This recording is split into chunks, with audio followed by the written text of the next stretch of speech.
Well, and what you're talking about, as I'm listening to how you're describing it, is the difference between responding and reacting. And truthfully, it's not always about time, because you can respond very quickly and you can be slow to react.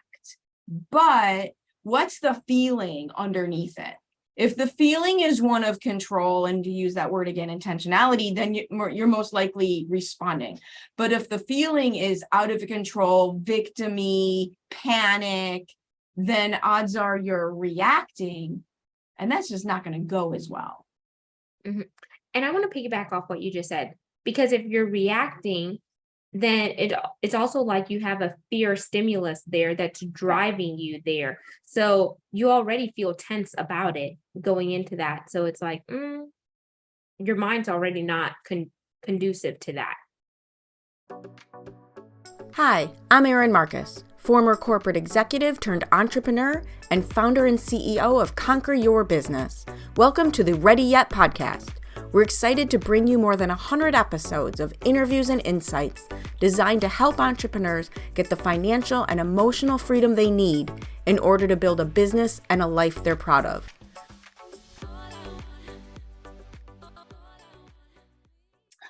All right, welcome to this episode of the Ready Yet podcast. Genesis and I have been chatting. We decided maybe we should hit record and loop you guys in. We've covered a wide range of topics, from what do you do with your hair after you have a baby, to the problems of having white skin and black hair and having to shave your legs, to what do you do when you're trying to redesign your entire life. And that was all before we hit record.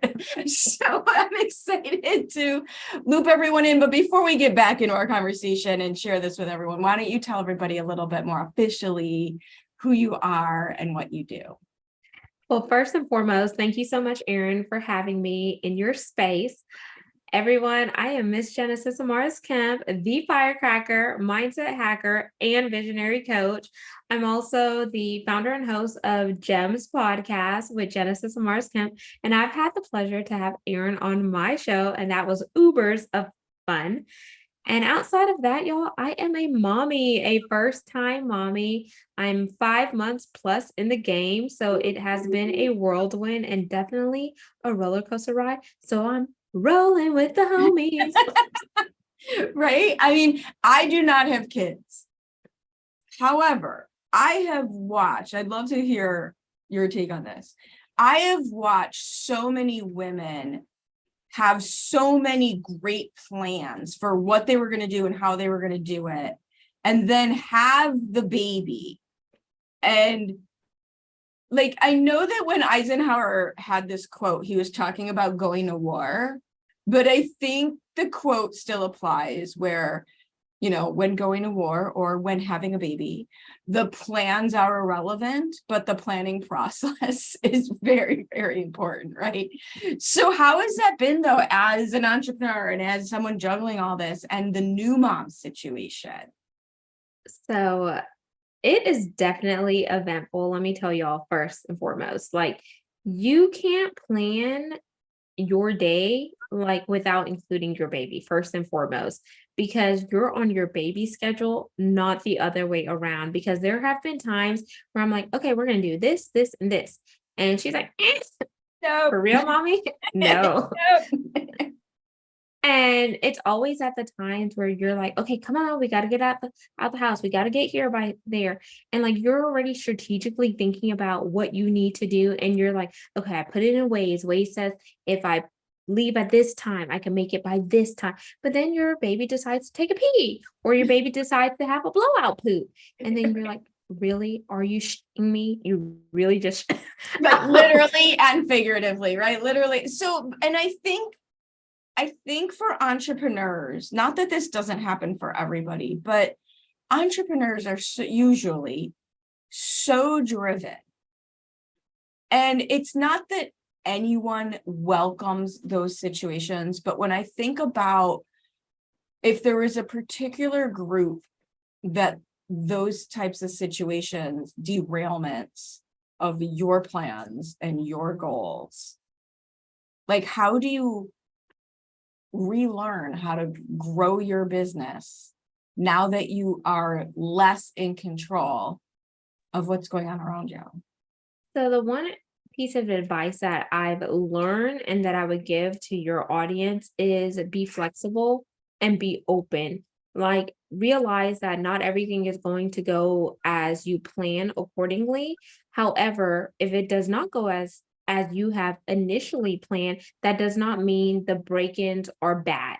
That Yeah. those break-ins can very well be something that still catapults you to your rightful destination. You may just have to go from point A to point C in order to come back to point B, but then you learned a valuable lesson during that derailment. So it's like you have to see what is your focus, and out of that focus, are these break-ins or are these derailments necessary bad, or are they working for your good in the end, even though you may not see it right there and right then and there. So Yeah. that's one thing that helped me, because y'all, I am a planner. I like to be strategic. I guess it's my background. I spent 12 years in oil and gas, and I have a supply chain and logistics degree. So I'm all about logistics. Ducks in And a row, get in a row, stay in a row. yeah. And I had to have like a doctor tell me, this is not about you and your schedule. It's about this little one in your schedule. And she even asked me, "Are you an engineer?" And I'm like, why do all these freaking doctors keep asking Why me do that? they know that? I'm like, I'm not an engineer. And she's like, you're very type A, and you need to just take what you learn and to the side, because it doesn't work like that in motherhood. And I'm so glad like she gave it to me real off the cuff, because now that I'm actually in it, I see it. And I'm like, okay, now I realize what some moms go through, because at first I was like, no ham, no cheese, no turkey, because that wasn't my lifestyle, but now it is. So I get it. Well, and one of the things you're describing, and it was a little bit about what we were chatting about before that I wanted to share with people, is especially with what you do, not, what you do for your clients and also how you handle your own world, is this idea of intentionality, right? This idea of intentionality. And intentionality does not mean this is my intention and I get what I want. It doesn't mean outcome, right? But intentionality means, to me, it's more like, what do I want to do in this instance so that I'm not reactive to the instance? And Yeah. what you're describing as the flexibility needed is what puts you back in intention, meaning not subject to reaction. Yes, absolutely, Erin. And I'm glad you brought up that point, because we literally just talked about this before we hit record. It's like you have to kind of see what works best for you. And if you're just reacting out of knee-jerk response, how is that reaction? Is it helping you or is it hindering you? Is it making you better or is it making you bitter? Because you may react, and then the consequences you get from that reaction may not be conducive to what you're trying to accomplish or where you're trying to go. But it was in the heat of the moment. It was in the spur of the moment. And you're like, okay, I got to get it done. But then you got it done, but you did it sloppy. Or you got it done, but you hooked up with the wrong person. Or you got it done and you're like, I really don't like this, or I don't appreciate it, or this is not what I was hoping for. But you were such in a hurry to get something done out of maybe the flight or fight response. Whereas if you would have just kind of taken a step back, let it simmer for a minute and say, okay, is this the best decision for me in this current situation? And how is it going to help me after this situation has passed?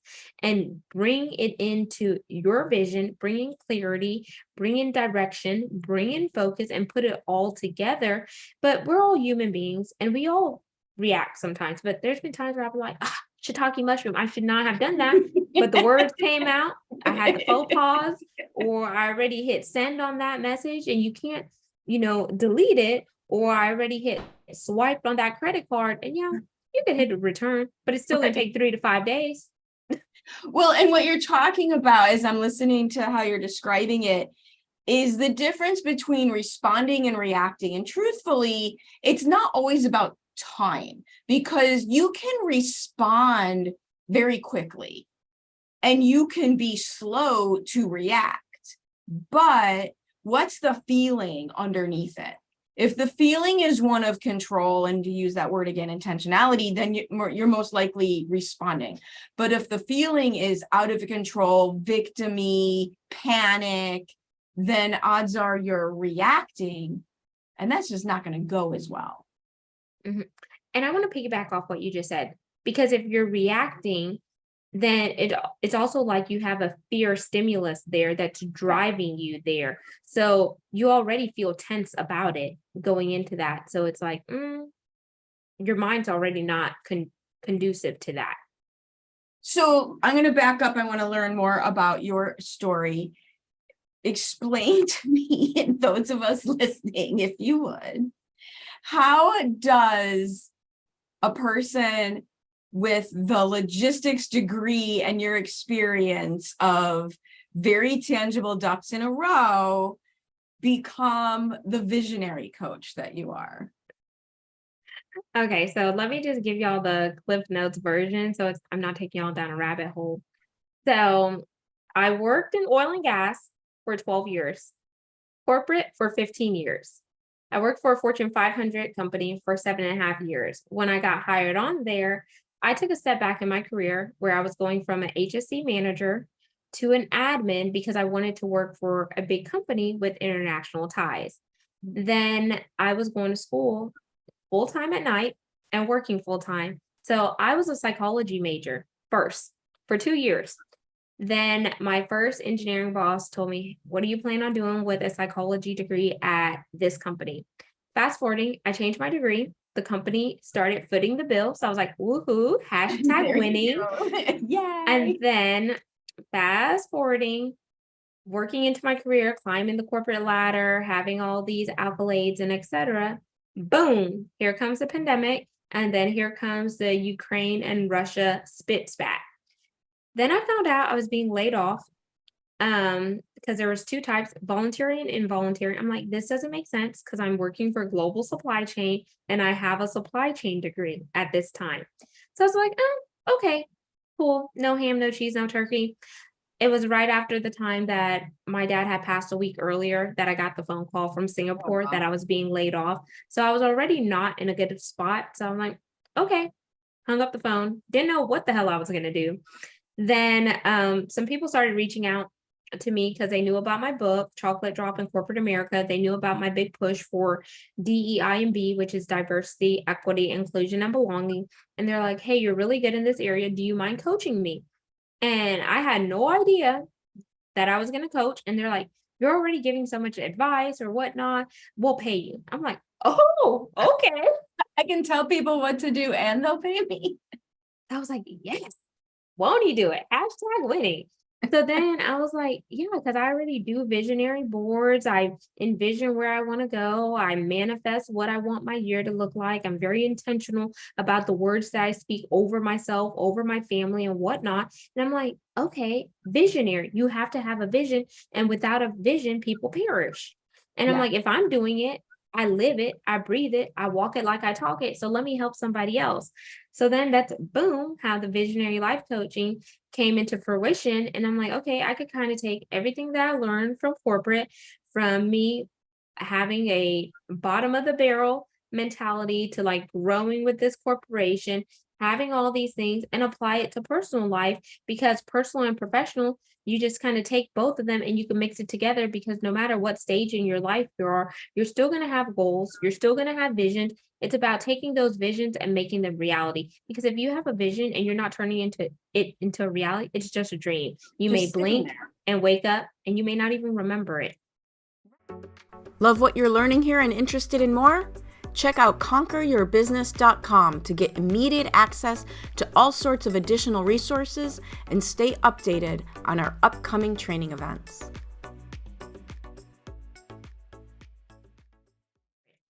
Right. And there's so much.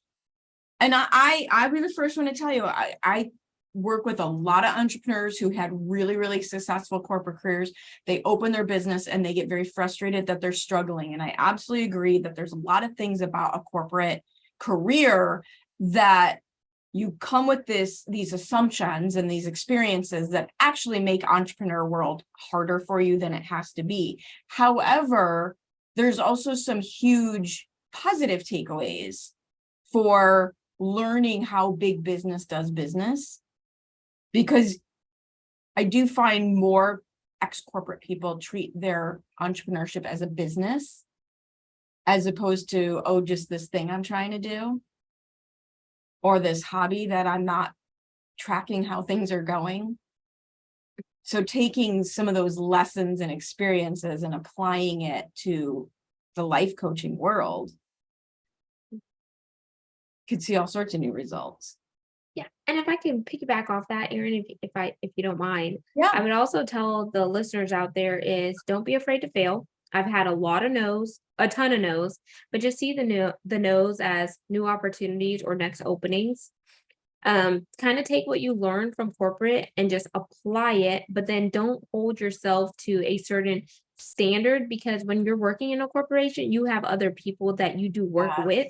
When you're working on your business, you're working on your business until you can begin to work in your business and vice versa, because you may be the only person until it makes sense for you to outsource and really create those extensions. Then don't be afraid to collaborate, because you can't do everything by yourself. So you have to know, okay, what are your strengths? What are your weaknesses? What are your opportunities? What are your threats? That's the SWOT analysis. And does it make sense to partner and link arms so you could go further and faster, especially if someone has the same mindset and methodology as you, but they have different strengths than you do? Can you partner them? Can you do it together? And then ask for help. Asking for help is not a sign of weakness. It's a sign of strength, because it shows that you don't know everything. And then I would also say, check your community. Who are you in community with? Are they making you better, or are they making you want to take a back seat? Right. And holding you back doesn't have to be intentional. It could be just by the way that they think about things. You know, some people, most people, truthfully, have a very lack mentality. They believe they can only get what somebody gives to them, as opposed to going out and creating what they want. And I say I get very protective of my bubble when I'm trying something new. When I'm pushing myself, I get very protective of my little bubble, my mindset bubble, my space bubble. Like, the more challenging personalities in my life, who I love dearly, and there's no reason to get rid of them, but I'll back away a little bit when I'm in my vulnerable spot, trying something different. I'll just, I'll see you in give me 6 weeks and we'll do something again, right? I like that. Being protective of that, right? It goes back to the intentionality, and without making anybody wrong, without making anybody bad, just what do I want? What works for me? And going about and creating it. I don't think people realize that they have permission to be in charge of their lives. That part. And I would say boundaries is key. Setting up boundaries for yourself and those in your life, because kind of like how you have your protective zone, it's like your wall, your hedge of protection, your sanctuary, because there are dream killers. They may not be dream killers intentionally, but the minute that you say what your dream is, they're like, why would you want to do that? Are you sure? So-and-so tried that and it failed. Well, I'm not so-and-so. This is my dream. It was placed inside of me for a reason, and I'm going to bring it to fruition. You may not like it, and that's okay. But whenever I blow up, you'll see me on the top. But then you don't want to be like negative Nancy. You don't want to be arrogant or pompous or anything like that. But it's like they're coming at you a certain way instead of being happy and say, okay, I want to see what you're going to do with this. But sometimes your biggest haters can be family members and those closest to you. Scared. I had a client who I love. We have a great relationship. They're absolutely amazing. And we were just kind of chatting about what's next for them and what's next for me. And I described what I wanted to do. And they panicked. Like, this had nothing to do with them. My relationship with them was not going to change. But they absolutely panicked by how much I was willing to stretch what I was going for. And it was very interesting to watch. I'm like, I'm not asking you to do it. You do you. And it was very interesting to watch that people who for years have been great supporters will still hit their wall, right? They'll still hit their threshold, even if it's higher than the average threshold. And you just have to observe, don't make anyone wrong. Like you said, it's not about being wrong or bad or arrogant about it. I didn't get mad at them. It's more like, oh, isn't that an interesting response? To yourself. Don't say that out loud. Oh, I have to That watch doesn't my go over mouth. well. Yes. They'll tell me watch your mouth or check your face, because sometimes my face will say it all sometimes. Right. And it's not like I have RBF, and I didn't know what RBF was until like an elderly person told me. I I'm was like, gonna say you're a little young. It hasn't happened. Wait. but I had to like literally check my tone, because we were talking about cars, and they're like, yeah, and I'm like, yeah, I would like this car, and they're like, da da da, and I'm like, I like what I like.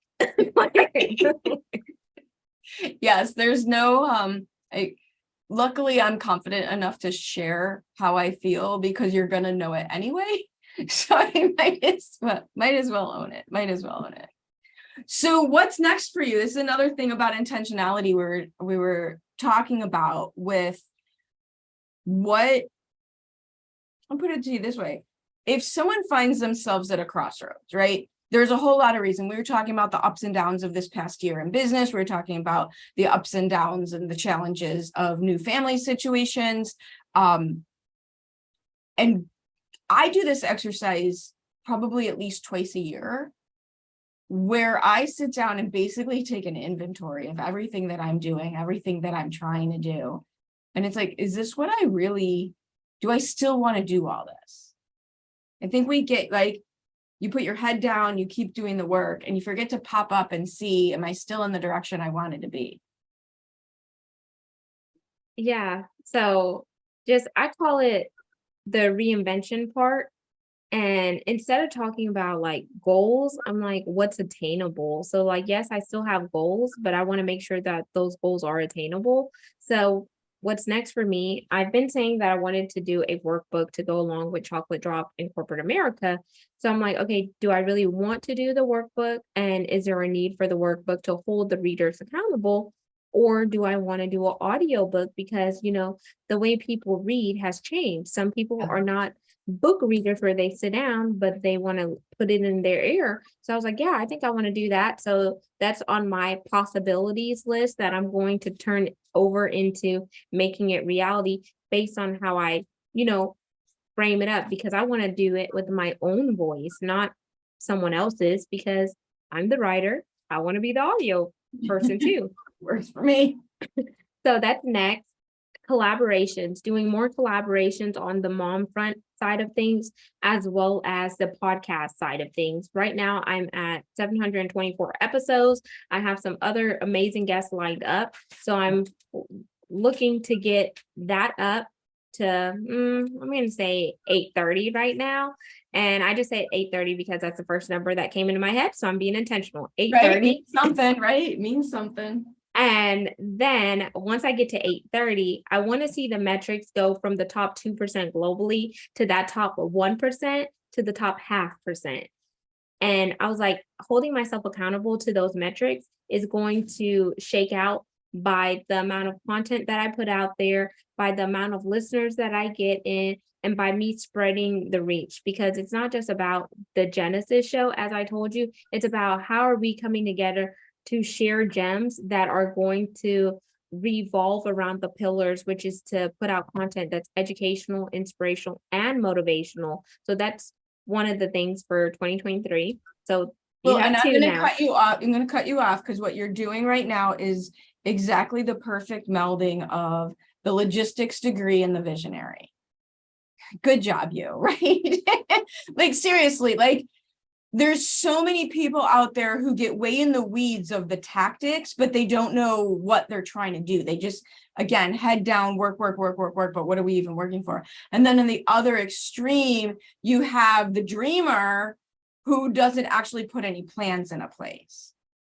And you can be very instinctive and intuitive about the goal and just trust your gut, but then you have to back it up with plans. Yeah. And sometimes the backing it up is the hard part, because that's where people get stuck And being stuck is they're allowing their fears, their limitations, and feeling like they're not good enough to keep them in neutral versus hitting that car and drive.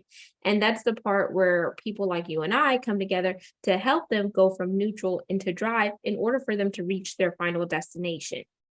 Yeah, absolutely. That's a great way to put it. The indecision is always fear-based, and it results in making absolutely no moves whatsoever. All right. So if people want to continue this conversation with you, and I highly, highly, highly recommend they continue this conversation with you, what's the easiest way for people to find you? Like where are you hanging out these days? So I'm hanging out on IG, y'all. That's Instagram. So it's at Genesis Amaris Kemp. I'll spell that for you. It's GenesisAmarisKemp. And then if you want that one-stop shop, just go to genesisamarisKemp.net. Nice. And we will make sure the links are in all the notes so that people know how to find you. So I'm not sure when this airs, but happy holidays for the first baby. That's always exciting. I can only imagine how that went. I have several friends right now in that situation, and some of them it was also first grandbaby. So it was a lot. It is a lot because you have family over here, family over there. And I'm like, you know what will solve all this? You just come to us. Yes. But then they look at you side eye like, did you just say that? I was like, I said what I said. We're gonna make this the person with the baby makes the rules. That's pretty easy, right? The person with the baby makes the rules. Awesome. Thank you for sharing your insights, your story, your sense of humor, your amazingness. I love chatting with you. And I can't wait to see what's next. And I hope everybody reaches out and take a listen to your show because we had a lot of fun on your end as well. Thank you again, Erin, for having me.